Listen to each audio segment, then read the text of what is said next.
Nous sommes Camilla, Abel, Jimena et Ilse. et c'est notre histoire de française. Chikondi et Ayani. Il était une fois monsieur Amasu que nos peurs s'affrontaient.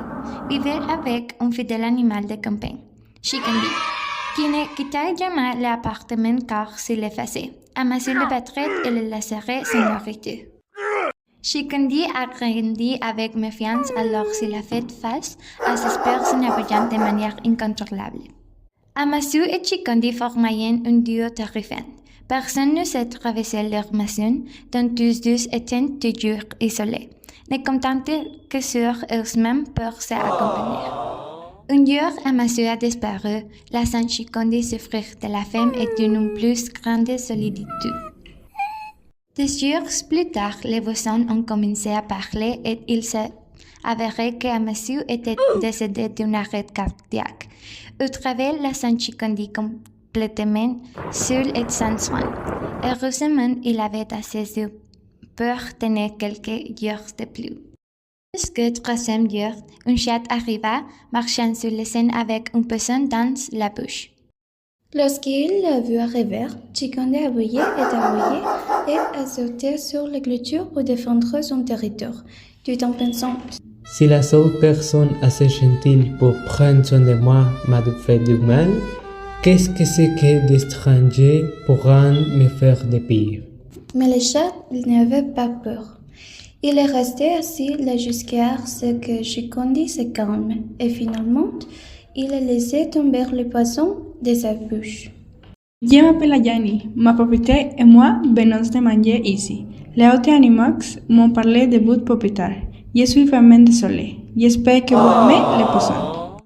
Chikondi était fatigué d'obéir autant et encore plus parce qu'il n'avait pas été nourri. Mais il ne pouvait pas penser à sa fatigue puisqu'une seule question lui traversait l'esprit. Que vient-il de se passer? Chikondi avait des doutes sur le cadre d'Ayani, mais avec son ventre qui grondait, il n'avait d'autre chose que de finalement l'accepter. En mangeant, Chikondi était déconcerté par ces actes généreux.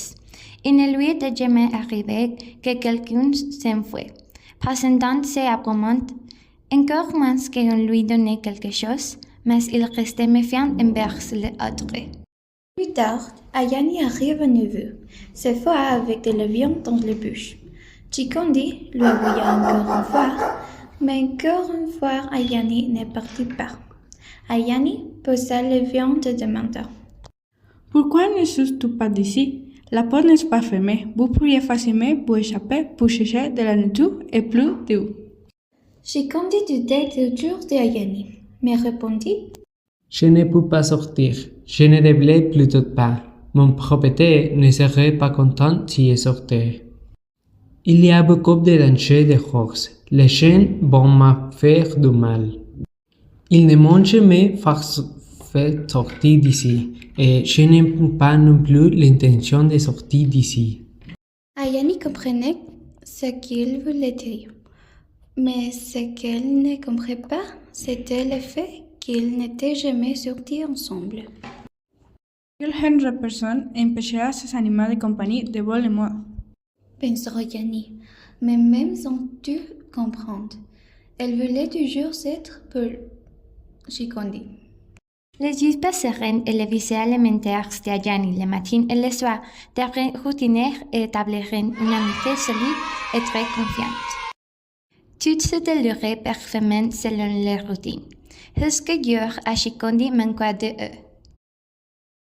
Vous devez sortir, Dit Ayani, Je ne peux pas. a répondu Chikondi. Je te peux.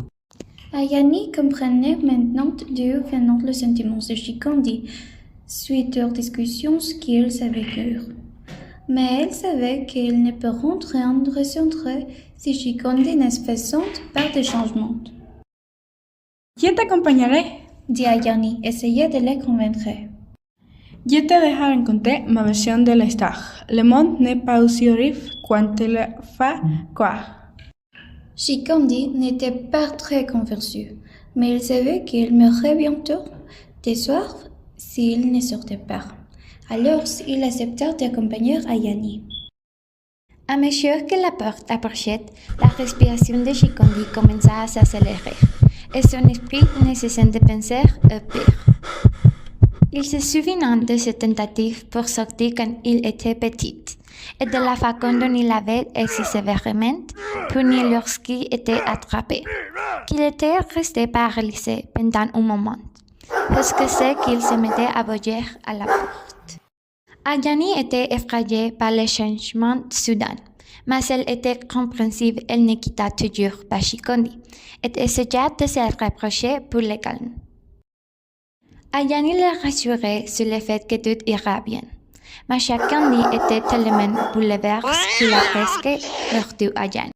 Ayani se ligna rapidement et resta tremblante de peur. Shikondi, réalisant ce qu'il avait fallu faire, n'y arrivait pas à y croire. Ils ont regardé jusqu'à ce que Shikondi dise enfin.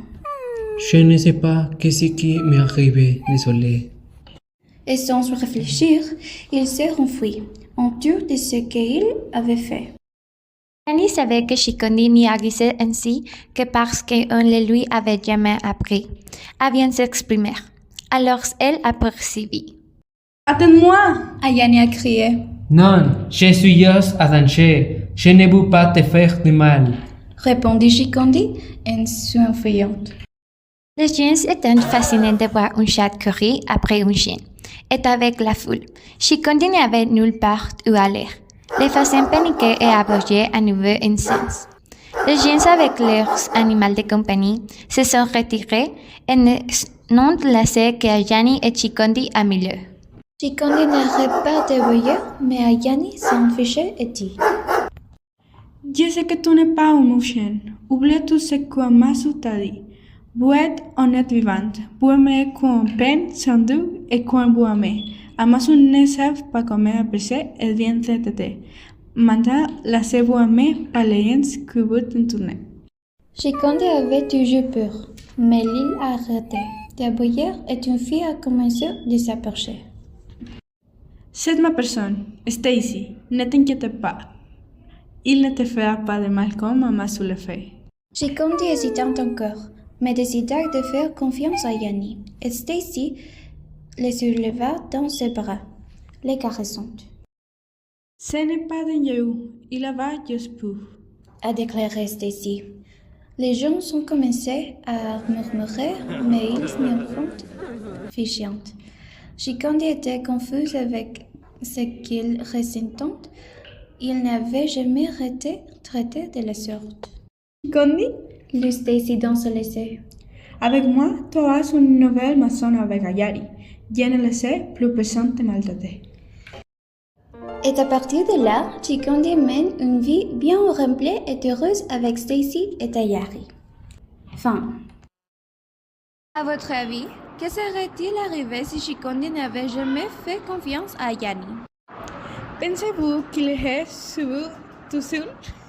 La morale de l'histoire est que l'amour et la confiance peuvent transformer la vie ceux qui ont souffert de maltraitance ou de méfiance. À travers de la relation entre Shikondi et Ayani, on montre comment le soutien et la gentillesse peuvent aider à surmonter des buts ancrés, permettant à quelqu'un de découvrir sa véritable valeur et la possibilité d'une vie meilleure. Cela souligne également l'importance de rompre les cycles de violence et de peur, et que bien que les expériences passées puissent laisser des traces. Il y a toujours des opportunités pour construire des relations saines et agréables. Merci.